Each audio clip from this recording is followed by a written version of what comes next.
ইতিহাস গড়েছে, যে বংশ বারে বারে মানুষকে আশ্রয় দিয়েছে নতুন কোন বিপ্লবে, সেটা সাংস্কৃতিক সামাজিক বিপ্লব। যে প্রথম বিবেকানন্দকে এখানে ফেলিসিটেট করেছিল নাগরিক সম্বর্ধনা রাজা বিনয় কৃষ্ণ দেবের সময়, যারা প্রথম নিজেদের দুর্গাপুজো উন্মুক্ত করে খুলে দিয়েছিল, তাকে উৎসব বানিয়ে আমি আজীবনকাল কৃতজ্ঞ রয়ে গেলাম। শেষ যাদের বলতে ডাকিনি এখনো অব্দি, তীর্থঙ্কর শোনো কথাটা, তোমারই কথা, এই শোভাবাজার রাজবাড়ি, তাদের কথা, তাদের কাছে আমার কৃতজ্ঞতা কেন, বাঙালি জাতির কৃতজ্ঞতা থেকে গেল। বৌরানী প্রেজেন্টস বলে অনেক বৃহৎ একটা অনুষ্ঠান হচ্ছে, তার প্রথম দিনটা ওনারা সম্পূর্ণ লিখে দেওয়ার মতো আমায় দিয়ে দিলেন, বললেন তুমি যা চাও তাই করো, তাতেই আমরা আছি, শোভাবাজার রাজবাড়ি তোমার সাথে আছে। আমি তাই সেই দুজন মহান ব্যক্তি, দেবাশিস কৃষ্ণ দেব এই বংশের অন্যতম শ্রেষ্ঠ পুরুষ, অলোক কৃষ্ণদেব বড্ডই অসুস্থ, তিনি ওপরে রয়েছেন, তিনি আশীর্বাদ পাঠিয়েছেন।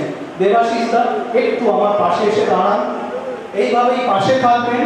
আর এত ইয়াং ছেলে তীর্থঙ্কর, এই পুরো এই অনুষ্ঠানটার আয়োজন ওই সাজিয়েছে। তীর্থঙ্কর বলেছে যে এখন থেকে বনেদি বাড়ির আড্ডা একটা কপিরাইটেড আইটেম হয়ে গেল, এটা আলাদা করে আর কেউ করবে না, এটা ডক্টর পার্থসারথী মুখার্জি এবং শোভাবাজার রাজবাড়ির কোলাবরেশনে হবে।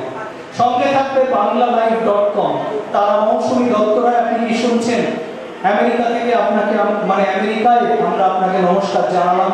এই এত মানুষ কলকাতার প্রচন্ড বিপদে, ঝড়ে, দুর্যোগে, বৃষ্টিতে, আমি খালি একটা ফেসবুক পোস্ট দিয়েছিলাম, আজকে জিতবে বৃষ্টি না বাঙালি, হাজার হাজার লোক তার তলায় লিখেছে আপনি আছেন, বাঙালি আর জিতবে। এই ভরসা নিয়ে আপনারা আমার পাশে থাকুন, ভালো থাকুন, বাঙালি থাকুন। তীর্থঙ্কর একটু আমার এই পাশে এসে দাঁড়াও। শোভাবাজার রাজবাড়িতে না হলে আজকের এই অনুষ্ঠান কিছুই হতো না। সুস্মিতাদের বৌরানী, তিনি লজ্জা পাচ্ছেন, কোথাও একটা অভিযোগ আছেন, হয়তো অনুষ্ঠানটি আয়োজন করছেন, ও স্ত্রী, তিনি না হলে এই অনুষ্ঠান কিছুই হতো না। আমি নিমিত্ত মাত্র, আমি শুধু কৃতজ্ঞতা জানালাম। শোভাবাজার রাজবাড়ির ছোট ছোট জিনিস জিজ্ঞেস করে আমি আপনাদের লজ্জা দেব না, আপনারা আমার চেয়ে বেশি জানেন। এক একটা কাগজের হাজার হাজার পাতা লেখা হয় এদের বংশের ইতিহাস নিয়ে, এদের দুর্গাপুজো নিয়ে। আমি ওদের বংশের যদি কেউ হই, জন্মায়নি হয়তো এ বাড়িতে, ওদের হয়ে আমি আপনাদের সবাইকে শোভাবাজার রাজবাড়ির দুর্গাপুজোয় দুর্গোৎসবে নিমন্ত্রণ জানাই। আমি এখানে হয়তো পঞ্চমীতে আসবো, অষ্টমীতে আসবো,